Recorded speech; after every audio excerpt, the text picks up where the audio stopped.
If you've got an NVMe SSD and you're worried about overheating, this might be the solution. Plus, it's got RGB, so you know I had to get it. Let's unbox it, set it up, and see if it's actually worth it. Aluminum finish feels solid. First impressions, it looks premium. I love the black aluminum with the RGB strip on top. We have the heatsink itself, 3 thermal cooling pads, mounting screws. Feels like it'll blend well with most builds. Okay, installing this is pretty simple. First, pick the right thermal pad thickness and place it on the SSD. Then put the heatsink on top and screw it down.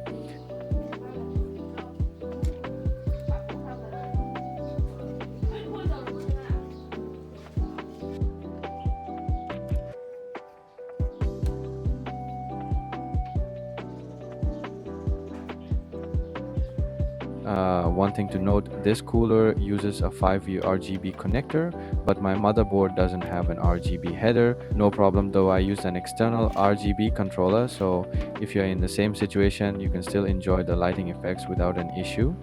I ran some tests before and after installing this cooler. Without it, my SSD was hitting around 65 DEC under heavy load. After installing the heatsink, the temps dropped to around 55 DEC. There's a solid improvement helping to maintain performance. Overall, this cooler delivers both function and aesthetic. If your SSD runs hot or you just want to make your build look cooler, it's worth considering.